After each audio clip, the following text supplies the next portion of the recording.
कचौड़ी वाले से प्यार कर बैठी थी अनीता, उसी के प्यार में थी पागल। उसके बाद अपने करोड़पति पति वीरू को उसने रास्ते से हटाने का पूरी तरीके से कर लिया था प्लान, और फिर सुपारी किलर को बुलाया और हत्या की रच दी साजिश अनीता ने। अनीता कहती है कचौड़ी वाले से कि आप मेरे पति को ही रास्ते से हटा दो। जब उसके पति को मार रहे थे, जिसका नाम वीरू है, तो वो छोटा सा बच्चा देख रहा था। उसने पूरी बात बता दी पुलिस को कि कैसे मेरी माँ वहीं पर खड़ी थी और इन लोगों ने मेरे पापा को मार दिया।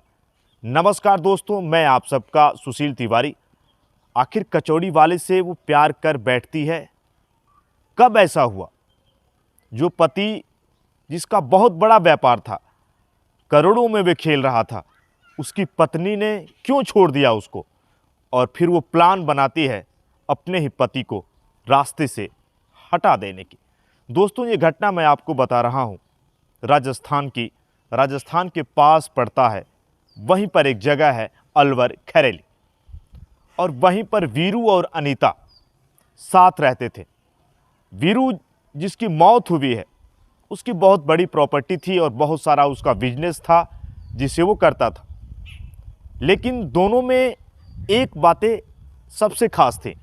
अनीता की भी दूसरी शादी थी और वीरू ने भी दूसरा निकाह किया था। वीरू के बारे में मैंने आपको बताया, जिसकी पहली शादी हो चुकी थी, और अनीता की भी पहली शादी हो गई है 2010 में। भुसावर थाना के पास इंद्रमोहन से उसकी शादी होती है। इंद्रमोहन भी व्यापार करता है, जो अनीता का पहला पति है, और जो भी काम होते हैं तो वो हमेशा वीरू से बात करता है, क्योंकि वीरू के पास बड़ा बिजनेस था। कुछ भी काम होते थे तो वो आकर उससे पूछता था। अब धीरे धीरे एक दिन ऐसा आया कि अनीता वीरू को देखती थी, और फिर वीरू और अनीता एक दूसरे को दिल दे देते हैं। और अनीता, जिसका पहला पति इंद्रमोहन है, उससे वो झगड़ा करती है, परिवार वालों को भी धमकाती है, मुकदमा भी दर्ज करवाती है, और फिर वह अपने पहले पति इंद्रमोहन को छोड़कर आ जाती है वीरू के पास, और वहाँ पर वो रहने लगते हैं। वीरू उसको एक अच्छा सा कमरा भी देता है, और अनीता वीरू से कहती है कि मेरा मन नहीं लगता है, तो वीरू ने एक अच्छी किराने की दुकान भी उसको खुलवा दी, जहाँ पर अनीता बैठती थी। और ये दोनों पति पत्नी की तरह रहने लगे। वीरू की जो पहली पत्नी थी वो सब जानती थी, लेकिन उसके बच्चे थे। उसने कहा ठीक है, मुझे कोई दिक्कत नहीं है। वीरू अपनी पहली पत्नी के जो उसके बच्चे थे उसकी भी वो परवरिश करता है, उसकी भी देखभाल करता है। और वहीं बगल में अनीता उसके साथ रहने लगती है, और काफ़ी समय से ये दोनों साथ रहने लगते हैं। और वीरू जो दूसरी शादी अनीता से कर रहा है, उसका भी एक बेटा हो जाता है, जिसका नाम विशाल है। और वहीं पर एक कचौड़ी बेचता है। वो एक छोटी सी उसकी दुकान है जिसका नाम काशी है। तो अनीता हमेशा जाती है उसके यहाँ, कचौड़ी खाती है, लेकिन कचौड़ी खाते खाते उसकी कचौड़ी इसको इतनी अच्छी लगने लगती है कि अनीता को उससे प्यार हो जाता है, और वो प्यार का इजहार कर देती है काशी से। काशी भी शादीशुदा है, लेकिन अनीता से वो कहता है मैं आपसे बेहद प्यार करता हूँ, और काफ़ी वर्षों से इन दोनों के प्रेम प्रसंग चल रहे थे। ये बात पता चल जाती है वीरू को। वीरू अनीता को समझाता है कई बार, लेकिन अनीता इससे बाज नहीं आती। कई बार उसने मोबाइल से बात करते हुए भी अनीता को पकड़ लिया था, लेकिन अनीता के सर पर कचौड़ी वाले के प्यार का भूत सवार था। कुछ रोज पहले वीरू की जो पहली पत्नी थी, उसके बेटे की शादी होती है। शादी धूमधाम से होती है। वहाँ पर जो इसका काशी है, जो कचौड़ी बेचता है, वहाँ पर वो जाता है, डांस करता है, और फिर वहाँ पर गाने पर वो थिरकते भी। और वहीं पर उसके हत्या की प्लानिंग रच देती है बीबी अनीता अपने प्रेमी काशी के साथ।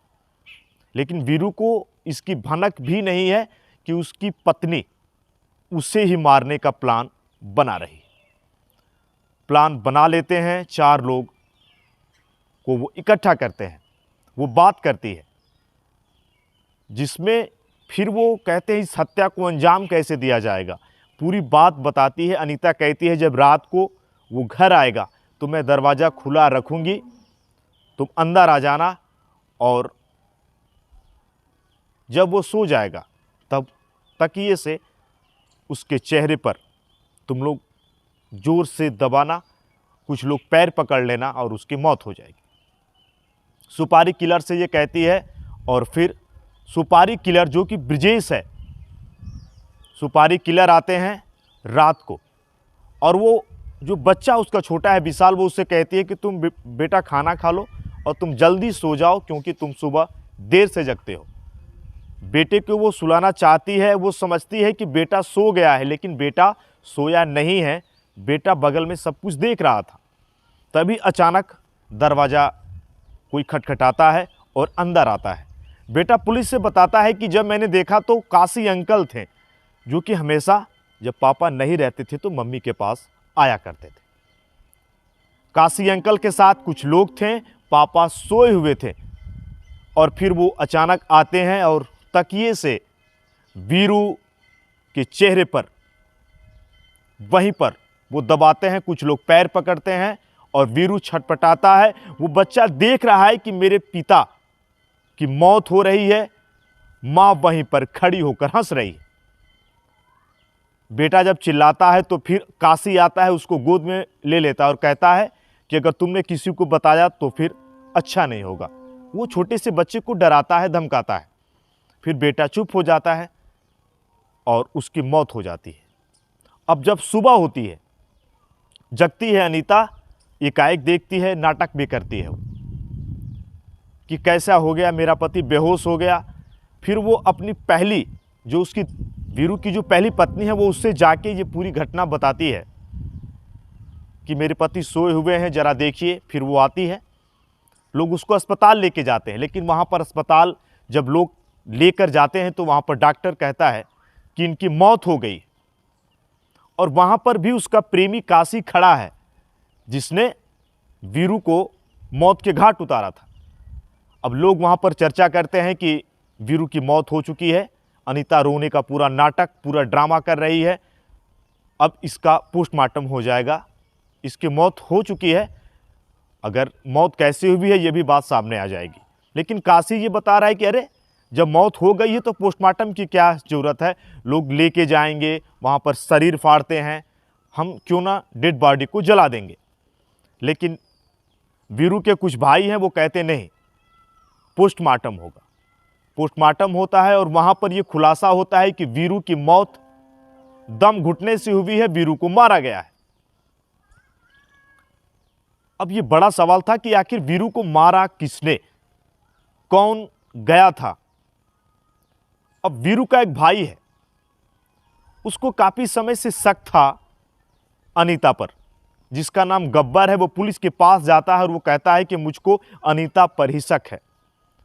पुलिस आती है और वहीं पर कठूमर के सीईओ हैं कैलाश चौधरी, एक विशेष टीम बनाई जा रही है और वहां पर लगभग 150 से ऊपर सीसीटीवी फुटेज को खंगाला जाता है।